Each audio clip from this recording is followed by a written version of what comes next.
আমাকে কল দিয়ে বললো আমার অ্যাকাউন্ট নষ্ট হয়ে গেছে। আমার ফোনে একটা SMS আসলো, আমি তাদেরকে কোড দিলাম, দেখি সব টাকা নাই হয়ে গেল। অনলাইনে কাস্টমার সেজে অর্ডার করলো, আমাকে বলল অ্যাডভান্স পেমেন্ট করবে। এরপরে একটি কোড পাঠালো, বলল পেমেন্ট করার জন্য নাকি কোডটি লাগবে। আমিও বললাম কোডটি। ওমা, কিছুক্ষণ পরে দেখি আমার ব্যালেন্স জিরো। আমাকে একদিন একজন একটা লিঙ্ক পাঠালো, ওই লিঙ্কে আমি ক্লিক করলাম, বাট লিঙ্কটাতে দেখি কিচ্ছু ছিল না। বাট পরে দেখি আমার ফেসবুক অ্যাকাউন্ট হ্যাক হয়ে গেছে। এরকম শত শত ঘটনা ঘটছে প্রতিনিয়ত আমাদের সাথে। বিভিন্ন ধরনের হ্যাকাররা এবং প্রতারকরা বসে আছে আমাদের মোবাইল এবং কম্পিউটারের পাসওয়ার্ড, ছবি, ভিডিও হাতিয়ে নেওয়ার জন্য। এইসব প্রতারক চক্রের বা হ্যাকারদের উদ্দেশ্যই থাকে আমাদের ক্রেডেনশিয়ালগুলো, ছবি, ভিডিওগুলো নেওয়ার জন্য। স্পেশালি যারা অনলাইনে ব্যবসা করেন। এই ডিজিটাল দুনিয়ায় টিকে থাকতে হলে, নিরাপদ থাকতে হলে সাইবার সিকিউরিটি জানা অত্যাবশ্যক।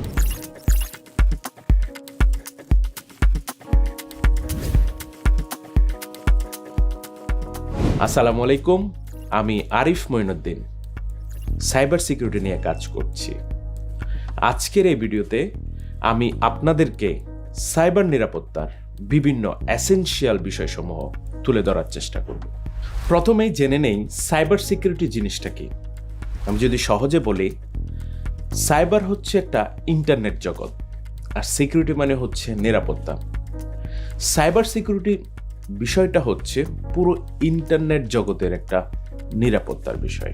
আপনি কল্পনা করুন, আপনার একটা বাসা আছে, যে বাসায় আপনি প্রতিদিন থাকেন। সেই বাসায় আপনি অনেক কিছু, আপনার ধন সম্পদ, ফার্নিচার, গুরুত্বপূর্ণ জিনিস থাকে। যদি কোনো দিন আপনি আপনার বাসা থেকে বের হন এবং আপনি কি করেন, মূলত তালা মেরে যান। আপনি কি কখনো কল্পনা করেছেন যদি আপনি তালা না মেরে যান, আপনার বাসায় চুরি হওয়ার সম্ভাবনা আছে? চুরি করার উদ্দেশ্যে কিন্তু আপনার বাসায় যে কোনো চোর সহজে ঢুকে যেতে পারবে। তেমনিভাবে আপনার এই ইন্টারনেট জগতে আপনার একটা স্পেস আছে, আপনার একটা সোশ্যাল মিডিয়া আছে, আপনার একটা ওয়েবসাইট আছে, আপনার একটা ইন্টারনেটে একটা প্রোফাইল আছে। আপনি যদি সেই সোশ্যাল মিডিয়া বা ওয়েবসাইট এগুলো যদি আপনি সঠিকভাবে পাসওয়ার্ড না দেন, সঠিকভাবে যদি আপনি তার নিরাপত্তা না দেন, তাহলে সেটাও হ্যাকাররা সহজে চুরি করতে পারে। তাহলে এই ডিজিটাল জগতে আপনাকেও তালাচাবি মারতে হবে, না হলে আপনি আমেনা, শম্পা, ওই মালেহার মতো বিভিন্ন দুর্ঘটনার শিকার হতে পারেন। এই দুর্ঘটনাগুলো আসলে কোনো অপরিকল্পিত না, এটা হচ্ছে একটা হ্যাকার বা প্রতারকদের পূর্ব পরিকল্পিত ছক, যা আপনাকে টার্গেট করে করা হয়। তাহলে এখন প্রশ্ন দাঁড়াচ্ছে, সাইবার আক্রমণ বা সাইবার অ্যাটাক জিনিসটা কি? আপনার ডিভাইসে তথ্য চুরি করার উদ্দেশ্যে বা আপনার ক্রেডেনশিয়াল নেওয়ার জন্য যখন বিনা অনুমতিতে কেউ আপনার ডিভাইস বা কম্পিউটারে হ্যাকিং করার চেষ্টা করে, এটাই আসলে সাইবার অ্যাটাক বা সাইবার হ্যাকিং। যে এই কাজটা করে থাকেন তিনি একজন হ্যাকার। বিভিন্ন উপায়ে এই হ্যাকিংগুলো বা সাইবার অ্যাটাকগুলো হয়ে থাকে, যার মধ্যে উল্লেখযোগ্য হচ্ছে ম্যালওয়্যার আক্রমণ, phishing attack, social engineering attack. Phishing হচ্ছে একটা প্রতারণার ফাঁদ, যেখানে ইমেইলের মাধ্যমে আপনার কাছে বা মেসেঞ্জারে একটা লিঙ্ক পাঠানো হবে। সেই লিঙ্কটা দেখতে একটি স্বনামধন্য সোশ্যাল মিডিয়ার মতো দেখতে সেম লগ ইন ইন্টারফেস আসবে। আপনি যদি সেখানে আপনার ক্রেডেনশিয়াল দিয়ে দেন, তাহলে আপনার অ্যাকাউন্ট হ্যাকড হতে পারে। এছাড়া আরেকটি উল্লেখযোগ্য হচ্ছে ম্যালওয়্যার। ম্যালওয়্যার মানে হচ্ছে একটা ক্ষতিকর প্রোগ্রাম, যার মধ্যে উল্লেখযোগ্য হচ্ছে ভাইরাস, ট্রোজেন, র্যানসামওয়্যার। এটি আপনার ইমেলের মাধ্যমে ছড়ায়। আপনার ইমেলে একটা অ্যাটাচমেন্ট থাকবে, সেই অ্যাটাচমেন্টে আপনি যখন ক্লিক করবেন এবং আপনার কম্পিউটারে ডাউনলোড করবেন, তারপর আপনি আক্রান্ত হবেন। এইসব প্রতারণা, এইসব সাইবার হ্যাকিং বা সাইবার অ্যাটাক থেকে বাঁচতে হলে বা আপনার ডিভাইসকে নিরাপদ রাখতে হলে আপনাকে সাইবার সিকিউরিটি সম্পর্কে জানতে হবে। আপনি কি জানেন পৃথিবীর ইতিহাসে অন্যতম সাইবার অ্যাটাকের ঘটনা? এবং সেই অ্যাটাকের ঘটনাটি ঘটেছিল আমাদের বাংলাদেশ ব্যাংকে 2016 সালের ফেব্রুয়ারি মাসে একদল হ্যাকার গ্রুপ বাংলাদেশ ব্যাংকে সাইবার আক্রমণ করে। সেই সময় $81 মিলিয়ন, যা বাংলাদেশি টাকায় সেই সময় 688 কোটি টাকার সমান হাতিয়ে নেয়। এখন প্রশ্ন হতে পারে, এই সাইবার ঘটনা আপনার সাথে হবে কিনা? ক্ষুদ্র ব্যবসায়ী বা যারা অনলাইন বিজনেস করেন ওনাদের ক্ষেত্রে ছোট ছোট বিভিন্ন ঘটনা ঘটতে পারে। এই প্রতারক চক্ররা বা হ্যাকাররা প্রতিনিয়ত আপনার ওয়েবসাইট, আপনার সোশ্যাল মিডিয়া প্রোফাইল, আপনার বিজনেস প্রোফাইল এবং আপনার ক্রিডেনশিয়াল নিয়ে আপনাকে ব্ল্যাকমেলিং করতে পারে বা আপনার সিস্টেমে, কম্পিউটারে বা ডিভাইসে অ্যাটাক করতে পারে। তাহলে আমাদেরকে সেই সব বিষয়সমূহ সম্পর্কে সচেতন থাকতে হবে। আপনার অনলাইন ব্যবসা নিরাপদ রাখার কৌশল, আমরা উল্লেখযোগ্য কিছু কৌশল আপনাদেরকে জানানোর চেষ্টা করব। প্রথম কৌশলটি হচ্ছে, আপনার যদি ওয়েবসাইট থাকে, আপনাকে সেই ওয়েবসাইটটি একজন ভালো প্রোগ্রামার বা ডেভেলপার দিয়ে তৈরি করতে হবে। সেই ওয়েবসাইটের কোনো দুর্বলতা আছে কিনা সেটা আপনাকে খুঁজে বের করে এটাকে নিরাপদ রাখতে হবে। আপনাকে সেই ওয়েবসাইটে স্ট্রং সিকিউরিটি প্রদান করতে হবে। যদি কখনো সেই ওয়েবসাইট হ্যাকড হয়, তাহলে কাস্টমার আপনার ওয়েবসাইটে আসতে পারবে না, আপনার বিক্রয় তখন কমে যাবে। এবার আসি আমি দ্বিতীয় কৌশলে।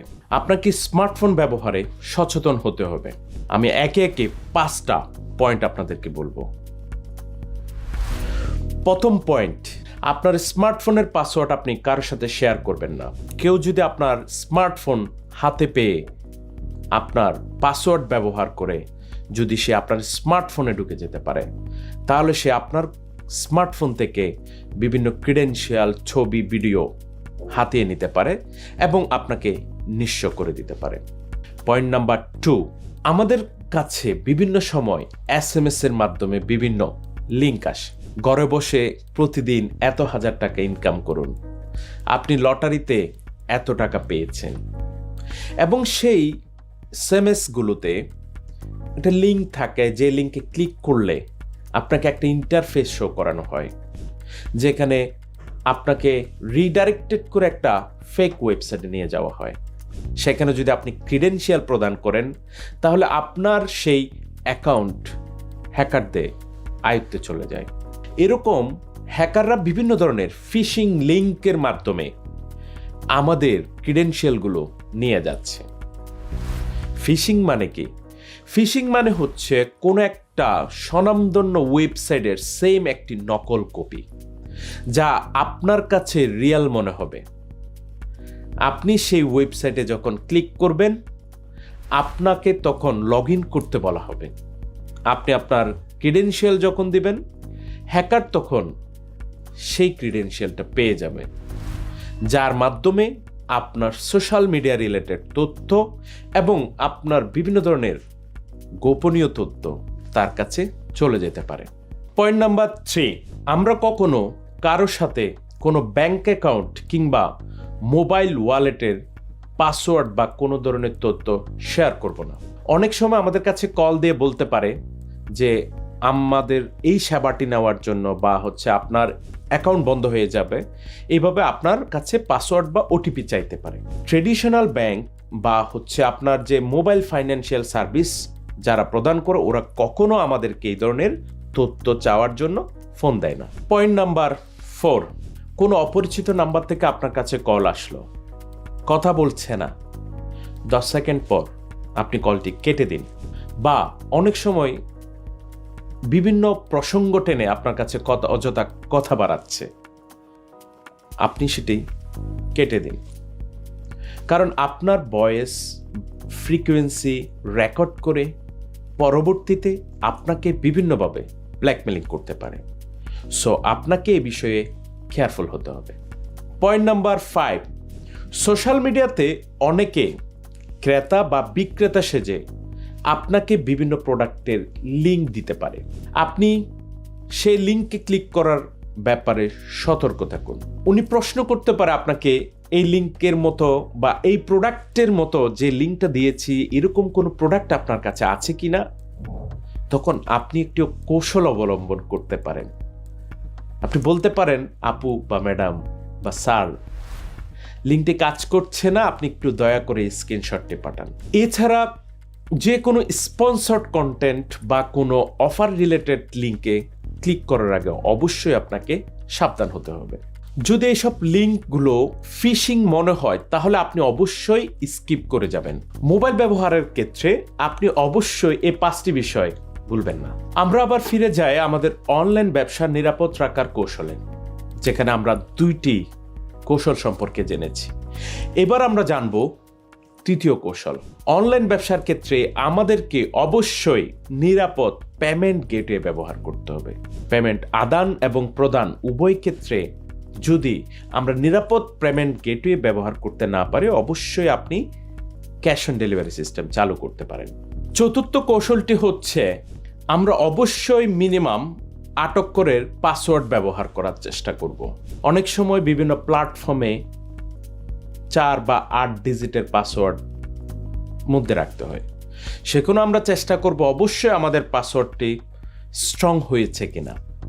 আমরা স্ট্রং পাসওয়ার্ড ব্যবহার করার চেষ্টা করব, যেখানে upper case, lower case, small character, special character, number, এগুলোর সমন্বয়ে আমরা একটা স্ট্রং পাসওয়ার্ড ব্যবহার করব। অনেক সময় আমরা আমাদের ফোন নাম্বার ব্যবহার করি বা আমাদের বাচ্চার নাম ব্যবহার করি বা এলাকার নাম ব্যবহার করি। এইসব পাসওয়ার্ড ব্যবহার করা যাবে না। এইসব পাসওয়ার্ড ব্যবহার করা থেকে আমাদেরকে অবশ্যই সাবধান থাকতে হবে। সেপারেট সোশ্যাল মিডিয়ায় সেপারেট পাসওয়ার্ড ব্যবহার করতে হবে।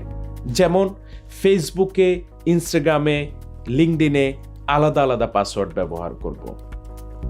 যদি একই পাসওয়ার্ড ব্যবহার করি, তখন যদি কখনো হ্যাকার একটা সিস্টেম হ্যাক করতে পারে, তাহলে বাকিগুলো সিস্টেমে এসে অ্যাক্সেস নিতে পারবে। তাহলে আমাদেরকে পাসওয়ার্ড ব্যবহার করার ক্ষেত্রে সাবধানতা অবলম্বন করতে হবে।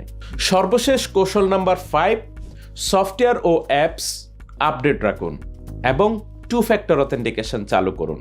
অনেকেই মোবাইলের অ্যাপগুলো আপডেট করেন না। একটি স্মার্টফোনে আপনার আপডেট 2 ভাবে আসতে পারে। আপনার আগের ভার্সনের যদি কোনো ত্রুটি থাকে বা নতুন কোনো ফিচার অ্যাড হলে, এক্ষেত্রে আপনাকে আগের ত্রুটিগুলো ফিক্সিং করে নতুন একটা ভার্সন আসে। তাই আপনাকে অবশ্যই আপনার সফটওয়্যার এবং অ্যাপসগুলো আপডেট করতে হবে এবং আপনি সঠিক জায়গা থেকে আপডেট করছেন কিনা সেটাও আপনাকে জানতে হবে। অন্যদিকে আপনি আপনার সোশ্যাল মিডিয়া এবং ব্যাংকিং ওয়ালেট, ব্যাংক অ্যাকাউন্ট সর্বোচ্চ 2 ফ্যাক্টর অথেন্টিকেশন চালু করে দিন। সর্বোচ্চ 2 ফ্যাক্টর অথেন্টিকেশনটা চালু করা জরুরি।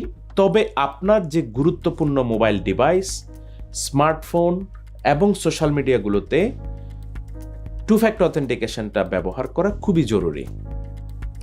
2 ফ্যাক্টর অথেন্টিকেশন হচ্ছে আপনার পাসওয়ার্ড দেওয়ার পর আপনার মোবাইলে একটা ওটিপি আসবে, তবে আপনি সেখানে অ্যাক্সেস করতে পারবেন।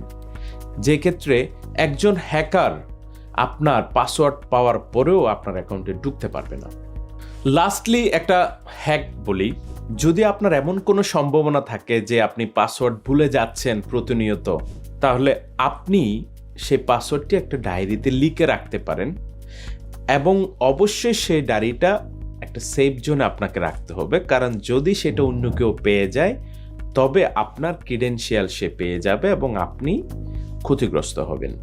তাহলে আমরা কি কি শিখলাম একটু রিক্যাপ করার চেষ্টা করি। আমরা শিখলাম সাইবার সিকিউরিটি মানে কি, সাইবার সিকিউরিটির বিষয়াদি উদাহরণ সহ পৃথিবীর ইতিহাসে অন্যতম সাইবার অ্যাটাকের ঘটনা। অনলাইন ব্যবসা গোছানোর জন্য আমরা 5টি কৌশল জেনেছি, যার মধ্যে উল্লেখযোগ্য প্রথমটি ছিল ওয়েবসাইট সিকিউরিটি, দ্বিতীয়টি ছিল স্মার্টফোন ব্যবহারকারীর ক্ষেত্রে সতর্কতা এবং সেক্ষেত্রে আমরা ভিন্ন 5টি পয়েন্ট বলেছিলাম। তৃতীয় কৌশলটি ছিল নিরাপদ পেমেন্ট গেটওয়ে ব্যবহার। চতুর্থ কৌশলটি ছিল পাসওয়ার্ড তৈরির hacks. Last but not the least, পঞ্চম কৌশলটি ছিল সফটওয়্যার ও অ্যাপ আপডেট রাখা এবং 2 ফ্যাক্টর অথেন্টিকেশন চালু করা। ব্যাস, আপনার অনলাইন ব্যবসার জন্য সাইবার সিকিউরিটির বেসিক বিষয়গুলো আমরা জেনে নিলাম। শেষ কথা, মনে রাখবেন, আপনি যদি এমন কিছু চান যা আপনার নেই, আপনাকে অবশ্যই এমন কিছু করতে হবে যা আগে আপনি করেননি। আপনার স্বপ্নের সাথে, আপনার স্বপ্নের ব্যবসার সাথে আপনার শরীরেরও কিছু যত্ন নিতে হবে। প্রতিনিয়ত আপনাকে সাইবার সিকিউরিটি সম্পর্কে জানতে হবে। আর আপনার ব্যবসা আপনি কিভাবে বড় করবেন তা একটা পরিকল্পনা করুন। একটি সঠিক পরিকল্পনা আপনার ব্যবসাকে সফলতা এনে দিবে। দেখা হবে আপনাদের সাথে পরবর্তী কোনো ভিডিওতে। আপনার ব্যবসা আরো উন্নত হোক, বাংলাদেশের অর্থনীতিতে আপনার অবদান বৃদ্ধি পাক। আজকের মতো এখানে বিদায় নিচ্ছি।